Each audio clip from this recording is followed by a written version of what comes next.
अपने पसंदीदा शो के फुल एपिसोड देखने के लिए अभी डाउनलोड करें दंगल प्ले ऐप। वैसे जूस में धतूरा नहीं मिला था बउआ जी, लेकिन हाँ, तान्या की कॉफी में कोई ऐसी दवाई जरूर मिलाई गई है जिसकी वजह से वो कल सुबह ही उठेगी।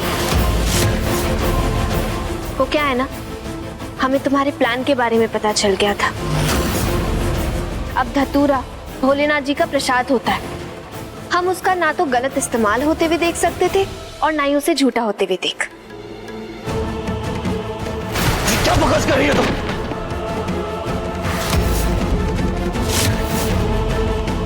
दिमाग खराब हो गया तुम्हारा? हाँ,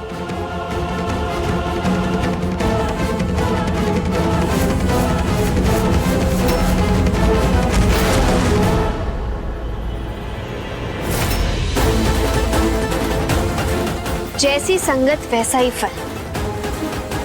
भोलेनाथ जी ना तुरंत जवाब दे देते। अब देखो, तुमने उनके प्रसाद में हाथ मारने की कोशिश की और तुम खुद नीचे जमीन पर गिर गए।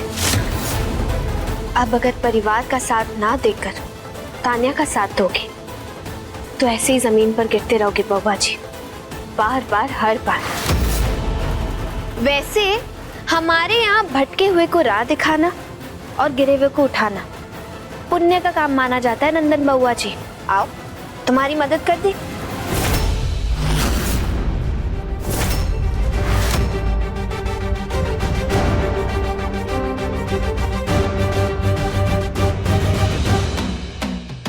तुम्हारा हाथ थामूंगा मैं। हाँ, जो मेरे जाते ही धोखे से मेरे बड़े भाई का हाथ थाम लिया।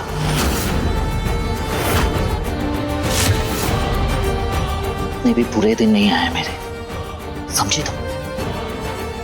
और ये क्या क्या क्या बउआ जी लगा रखी हो तुम? आप दिमाग खराब हो गया है तुम्हारा? हम जानते तुमने किसका हाथ थामा है, किसके इशारों पर चल रहे हो। तान्या के साथ मिलकर हमारे और पूरे परिवार के खिलाफ नए नए प्लानिंग बना रहे हो। नंदन, तान्या का तो समझ में आता है, वो शुरुआत से ही हमारे परिवार के लिए कभी अच्छा नहीं सोची, शुभचिंतक नहीं थी वो। लेकिन तुम तो इस घर के बेटे हो ना, ये तुम्हारा परिवार है। फिर तान्या पर भरोसा करके अपने ही परिवार के लोगों के विश्वास को ठेस पहुंचाना सही नहीं है।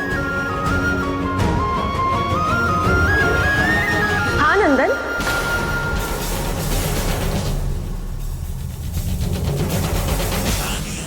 अंशुमन की पत्नी सुमन बिल्कुल ठीक कह रही है।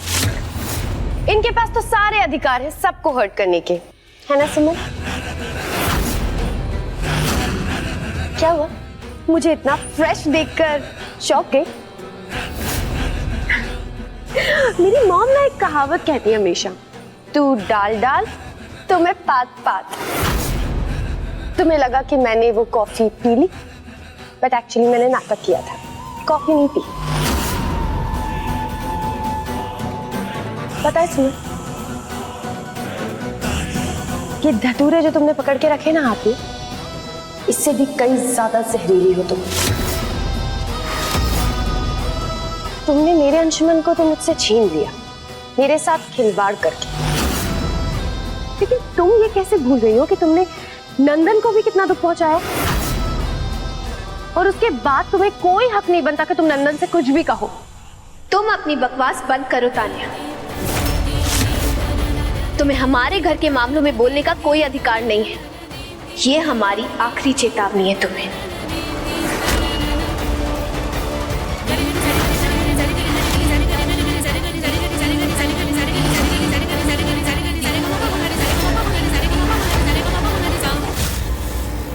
आवाज नीचे मिसेस भागलपुर। ये मत भूलो कि इस घर का एक हिस्सा हूं मैं, और आज की डेट में तुमसे ज्यादा हक है तान्या जी का मुझ पर। अगर आज मैं जिंदा हूं, इस घर में हूं, तो वो सिर्फ और सिर्फ तान्या जी की वजह से।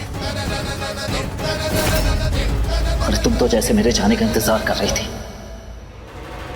मेरे जाते ही अपना रास्ता बदल दिया और नाम दे दिया कि हम सब अपनी जिंदगी में आगे बढ़ गए हैं। नंदन तुम भी अपनी जिंदगी में आगे बढ़ लो, है ना?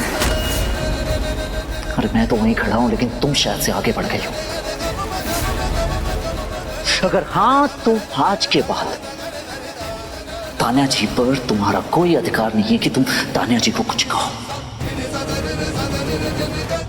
और एक बात कान खोलकर सुन लो मिसेस भागलपुर,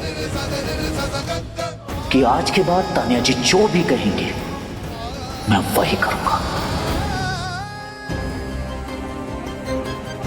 बहुत दुख की बात है नंदन,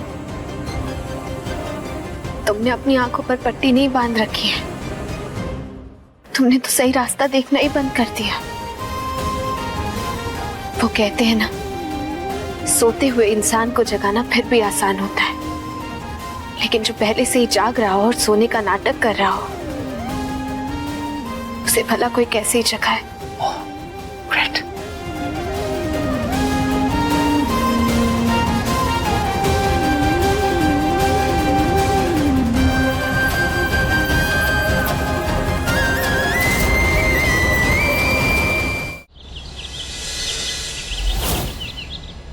आइए आइए आइए। प्रणाम भाई बहादुर साहब, प्रणाम। समस्त परिवार का महाशिवरात्रि की शुभकामनाओं के साथ आप सबका स्वागत है। मोहन जी, आपका बहुत बहुत आभार जो आपने महाशिवरात्रि के शुभ अवसर पर हमें समस्त परिवार के साथ आमंत्रित किया। अंशुमन बाबू दिखाई नहीं दे रहे हैं, कहाँ रह गए हो? हम सब साथ ही आ रहे थे, लेकिन अचानक अंशुमन को ऑफिस से फोन आ गया कि वहाँ पे आग लग गई है, तो वही सब संभालने के लिए उसे वहाँ जाना पड़ा। ओहो, ये तो बड़ी दुखद घटना है। आप चिंता मत कीजिए, भोलेनाथ सब संभाल लेंगे, अंशुमन बाबू सब संभाल लेंगे। और उम्मीद करते हैं कि समय से पहले वो यहाँ पहुँच जाएं, क्योंकि ये पूजा बहुत ही महत्वपूर्ण है और उनका इस पूजा में होना अनिवार्य है। महन जी, क्या होगा अगर बिगबी और सुमन जी पूजा में नहीं बैठ पाए तो? ये पूजा अधूरी मानी जाएगी ना? मेरा मतलब है कि उनके बिना भी तो पूजा पूरी होगी ना? मिथिलेश जी, अंशुमन को फोन लगाओ, पूछो कहाँ है, क्या हुआ और कब तक आ रहा है। जी बाबू।